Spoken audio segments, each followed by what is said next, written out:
पवन, ये आतंकियों की बौखलाहट है जो इस नैरेटिव को पूरी तरह से तहस नहस करना चाहता है। लेकिन आप समझ लीजिए कि आतंकी इस बार फिर से मुंह की उन्होंने खाई है।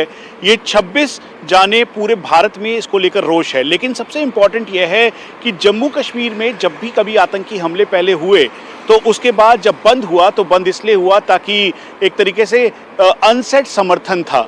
और लेकिन इस बार जैसे ही अटैक हुआ उसके तुरंत बाद ही जो लोकल्स हैं पहलगांव के, जम्मू के, कश्मीर के, श्रीनगर के, शोपियान, सोपोर, पुलवामा, अनंतनाग, इसके अलावा बारामूला, इन सभी के लोग रोड पर थे और वो आतंकवाद के खिलाफ हाथों में मोमबत्ती लेकर और तेज तेज इस नारे को लगा रहे थे कि आतंकवाद उनको यहाँ पर नहीं चाहिए। तो जो आतंकवादियों का नैरेटिव है वो पूरी तरीके से यहाँ पे फेल हुआ।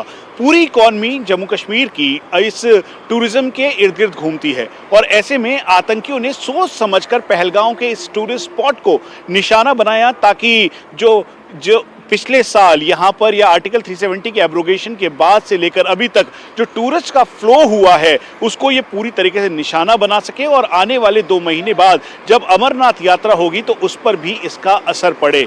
लेकिन उससे बिल्कुल पलट ये जज्बा है उन सभी लोगों का जो कि इस समय आतंकवाद के ठीक सामने एक ढाल बनकर खड़े हैं और जिसके लिए सिक्योरिटी फोर्सेस इन आतंकियों को ढूंढ रही है और जल्द से जल्द इनके आकाओं के साथ साथ जो इनके हैंडलर हैं, ओवरग्राउंड वर्कर्स हैं, उनको भी न्यूट्रलाइज किया जाएगा। लेकिन ये आतंकवादियों की ये बौखलाहट है, उनके आकाओं की पाकिस्तान से बौखलाहट है, general Asim Munir Pakistani army chief या फिर आईएसआई की ये बौखलाहट है जिसकी वजह से लाइन ऑफ कंट्रोल पर सीज फायर है लेकिन उसके बावजूद पाकिस्तान सीज फायर वायलेशन कर रहा है, इन्फिल्ट्रेशन की कोशिश कर रहा है। और पवन, जैसा कि हमने बताया कि ये कोई फ्रेश इन्फिल्ट्रेशन पाकिस्तानी आतंकियों की नहीं है बल्कि ये वो इन्फिल्ट्रेशन है जो पहले के दिनों में हुई और फिर उसके बाद ये आकर ओवरग्राउंड वर्कर्स की मदद से अलग अलग जगहों पर रहे और सोचे समझे तरीके से ताकि पूरे देश में द्वेष की भावना फैले। इसी वजह से इन्होंने टारगेट किलिंग की है। टारगेट किलिंग जिसमें लोगों को पहले उनसे धर्म पूछा गया, उस यहाँ तक कि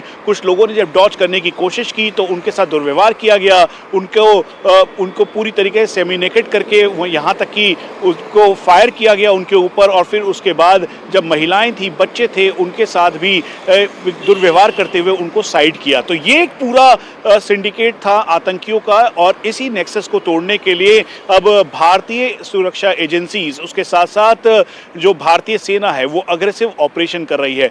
पवन, इस समय इस रात में ऊपर पहुंचना पहाड़ियों के ऊपर इतना आसान नहीं है, चुनौतीपूर्ण है। पूरा देश चाहता है कि जल्द से जल्द जिन लोगों ने इन 26 लोगों को मौत के घाट उतारा है, आतंकियों ने उनको मौत के घाट उतारा जाए, उनको एलिमिनेट किया जाए, न्यूट्रलाइज किया जाए। लेकिन इसके लिए पूरी तरीके से स्ट्रेटजी तैयार की गई है। जो टॉप सोर्सेस हैं आर्मी के वो हमें बता रहे हैं कि ये ऑपरेशन के लिए 24 घंटे, क्योंकि 20 से 30 मिनट की दूरी है आतंकियों और सिक्योरिटी फोर्सेस के बीच, घना जंगल है, रात का अंधेरा है और कई नेचुरल केव्स और हाइडआउट हैं, साथ में ओवरग्राउंड वर्कर्स भी हैं। जानकारी इस बात की भी आ रही थी कि कई सारे ऐसे लोग हैं जो कि संदिग्ध गतिविधियों में आसपास देखे गए थे। यहाँ तक कि जो बैकलॉग डेटा है यानी आसपास का इलेक्ट्रॉनिक सर्विलेंस के जरिए जो डेटा इकट्ठा किया गया है, जहाँ पे इंटरसेप्शंस हैं कुछ कीवर्ड्स के द्वारा, उनको भी एनालाइज किया जा रहा है ताकि इन तक पहुँचा जा सके और इनको न्यूट्रलाइज किया जा सके। तो चुनौतियाँ बहुत ज़्यादा हैं। एक बार फिर से मैं अगर आपको जो सीनियर ऑफिशियल्स जो हैं जम्मू कश्मीर पुलिस के जिन्होंने हमें वो वीडियो दिया है उसमें भी आप देखेंगे तो 3 आतंकी स्पॉट होके दिखाई दे रहे हैं और वो शॉल ओढ़े हुए हैं, साथ में हथियार उनके पास है। जब वो फायर कर रहे हैं तो महिलाएं और बच्चे काफी चीख पुकार कर रहे हैं और 3 अलग अलग जगहों पे उन्होंने लोगों को बिठा दिया है। महिलाएं एक तरफ है जहां चेयर लगी हुई है उसकी तरफ, दूसरी तरफ। तो इस वक्त की एक बड़ी खबर आपको बता दें, प्रधानमंत्री मोदी से बात करेंगे अमेरिकी राष्ट्रपति डोनाल्ड ट्रंप। पहलगाम हमले को लेकर ट्रंप प्रधानमंत्री नरेंद्र मोदी से बात करेंगे। इससे पहले ट्रंप ट्विटर पर लिख चुके हैं, उन्होंने इस आतंकी हमले की निंदा की है और कहा है कि इस आतंकी हमले के बाद अमेरिका भारत के साथ खड़ा है।